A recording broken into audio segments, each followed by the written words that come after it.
নমস্কার, আমি ব্রততী রান্নাঘরে সবাইকে স্বাগত। আজ বানাবো নিরামিষ পাঁপড়ের ডালনা। এটা খেতে কিন্তু দুর্দান্ত হয় আর ভাতের সঙ্গে এটা খেতে খুবই ভালো লাগে। তো বন্ধুরা, আমার এই রেসিপিটা যদি ভালো লাগে অবশ্যই লাইক করবে, কমেন্ট করবে আর নতুন বন্ধু হলে আমার পাশে থাকবে। ওকে, চলো দেখে নেওয়া যাক কিভাবে এটা বানায়। নিরামিষ পাঁপড়ের ডালনা বানানোর জন্য আমি নিয়ে নিয়েছি এখানে মাধুরী পাঁপড়। প্রথমেই আমি পাঁপড়গুলোকে একটা কাঁচি দিয়ে লম্বা লম্বা করে একটু কেটে নেব।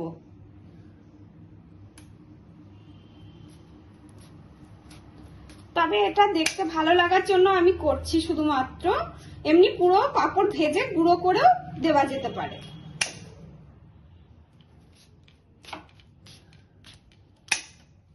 এইভাবে আমি পাঁপড়গুলোকে একটু কেটে নিলাম।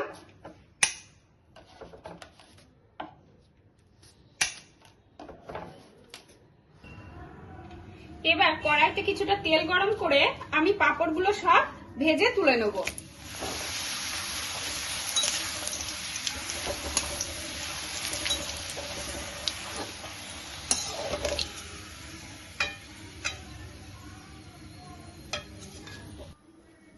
এবার কিছুটা আলু আমি লম্বা লম্বা করে কেটে নিয়েছি, সেই আলুগুলো ভেজে নেব।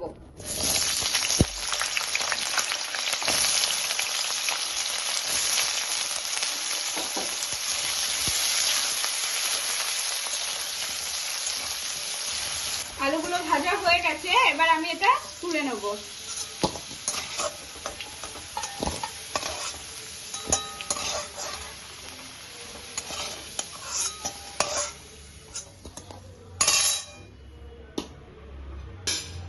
এবার আলু ভাজা যে তেলটা ছিল সেই তেলের মধ্যে আমি দিয়ে দেবো 1 চামচ ঘি। ঘি দিয়ে এর মধ্যে আমি দিয়ে দেবো গোটা গরম মশলা, শুকনো লঙ্কা আর তেজপাতা, আর দেব একটু গোটা জিরে।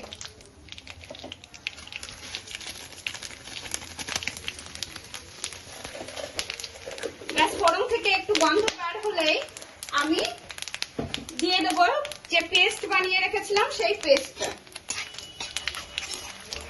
দিয়ে খুব ভালোভাবে কষিয়ে নেব।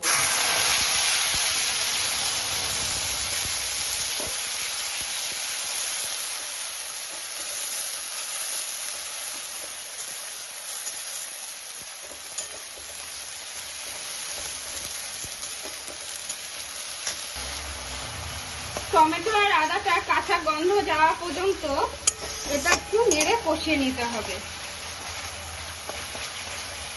আমার মশলাটা কষানো হয়ে গেছে, এবার আমি এর মধ্যে দিয়ে দেবো একটু হলুদ গুঁড়ো,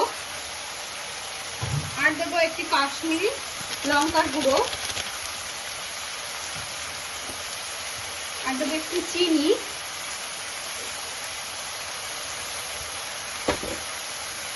আর দেবো একটু ফ্যাটানো টক দই।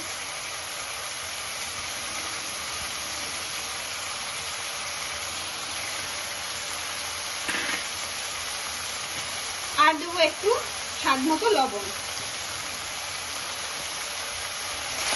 দিয়ে আবারও নেড়ে এটা ভালোভাবে একটু কষিয়ে নেব।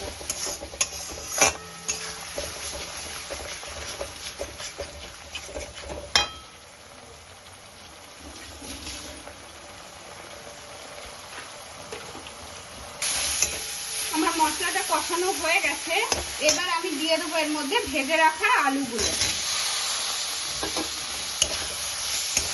আলুগুলো দিয়ে একটু নেড়েই আমি দিয়ে দেবো এর মধ্যে গরম জল। এবার একটা ঢাকনা দিয়ে আলুটা একটু সিদ্ধ হওয়া পর্যন্ত রেখে দেবো।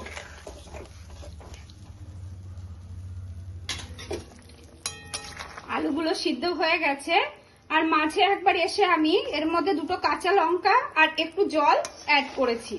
এই রান্নাটাই কিন্তু একটু জলের পরিমাণ বেশি লাগবে, তা না হলে কিন্তু ঝোলটা পুরো শুকিয়ে যাবে, কারণ পাঁপড় অনেকটা জল টেনে নেবে। এবার আমি এর মধ্যে দিয়ে দেবো ভেজে রাখা পাঁপড়গুলো।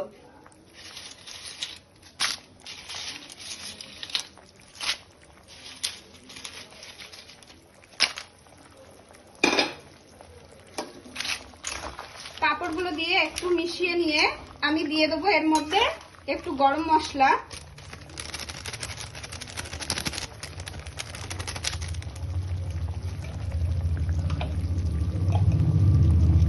আর দেবো একটু ঘি